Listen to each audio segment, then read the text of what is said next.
Number one is always have a good walk round, preferably at first light. You turn up on the water, basically have a walk round, and the fish will show you where they are through bubbling, jumping and other kind of feeding activity. So always try and find them fish, because if you're on the fish, then your rig and bait will do the rest. Okay, simplify your fishing. Once you've found them fish, get set up in the swim, and what I always do, basically I always use a rig and a bait that I've got complete and utter confidence in. For example, I've got this one here, which is a size 10 mugger, 15-pound Cam Fusion, nice little cream bottom bait, chocolate malt bottom bait, and a nice little white enticer on top. Now that's a rig that I caught a lot of carp on, and I've got utmost confidence in it basically. I'll fish that on its own, and so like a wafter presentation, or I'll use it with a 2-bait stringer, or a 3-bait stringer, or even like a 1-bait stringer, which again are like presentations I've got a lot of confidence in. What I'll do, basically I've seen where the fish are, and I'll get all 3 rods ready, whack them out, and basically as soon as the lead touches down on the surface, touch your finger on the spool, feel the lead down to the bottom. If you get a nice long drop and a soft drop, you're fishing, because basically you're fishing in a good depth of water and you're fishing in silt. If you touch your finger on the spool and you get a short drop and a donk, you're fishing in shallow water on a gravel, and it's no good. Well, I haven't got much confidence in it at this time of year in the autumn months. So, like I say, simplify your fishing. You've seen where the fish are.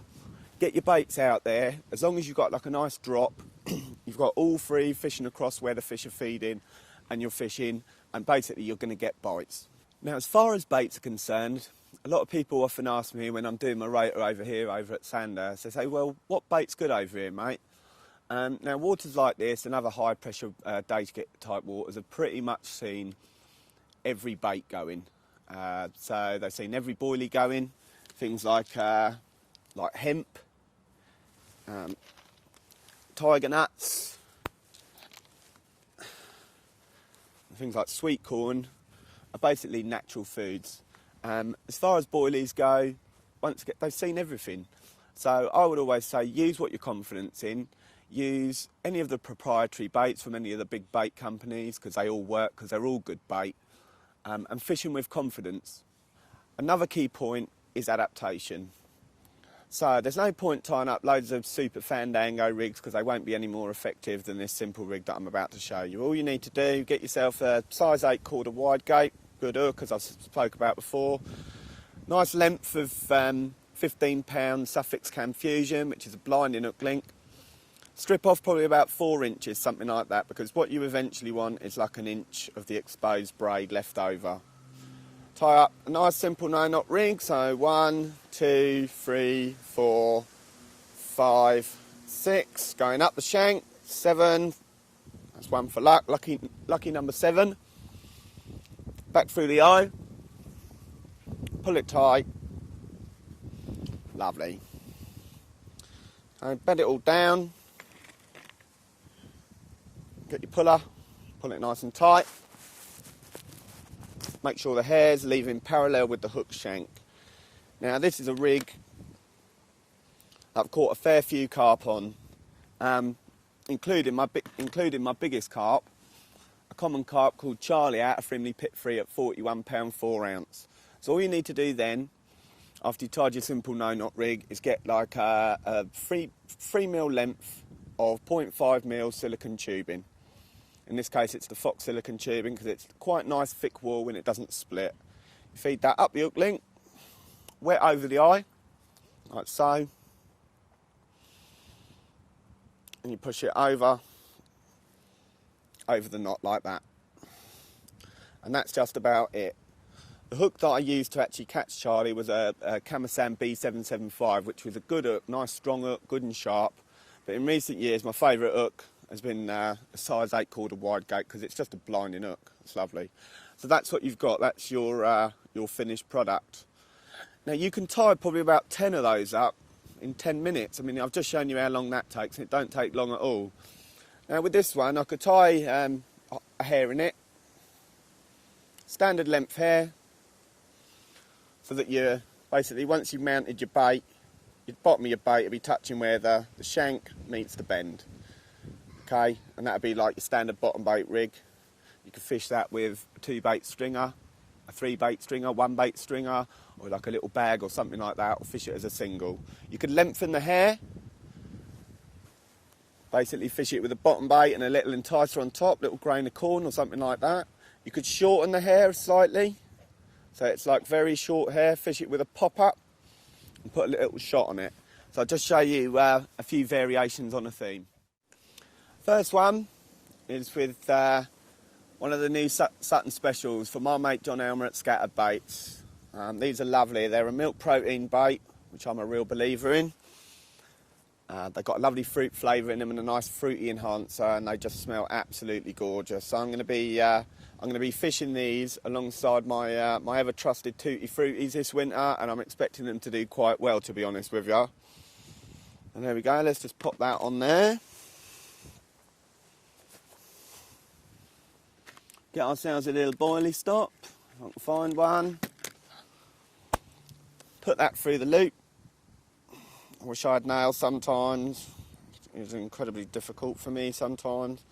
There we go, cut it off. There it is. There it is, ready to go.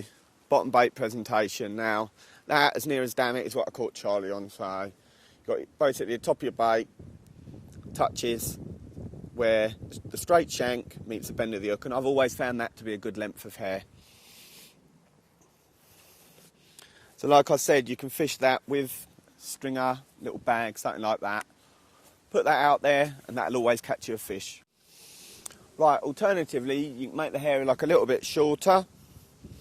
Get yourself a little bit of lead wire, wrap it around your hook link, get yourself a bit of putty.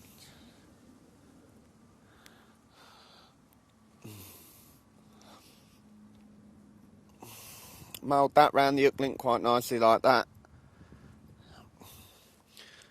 And you got yourself a pop-up rig. So as I was saying, there's no point mucking around using all these Fandango rigs. Have a few of these tied up, ready to go. Don't tie the hair to the correct length yet. And depending on like what method's going at the time, you can adjust what you're doing, which saves a lot of time and effort really.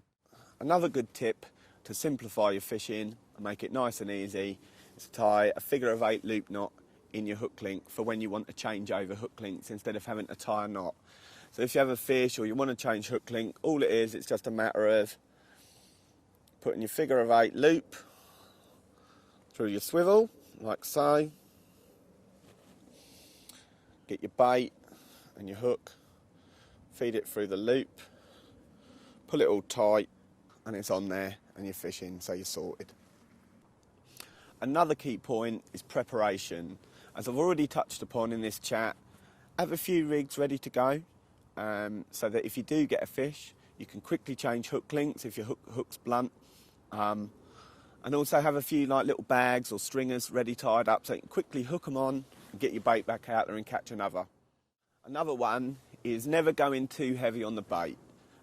Usually on day ticket, high pressure type waters, when you're seeing fish jump, they're jumping on other people's bait more often than not.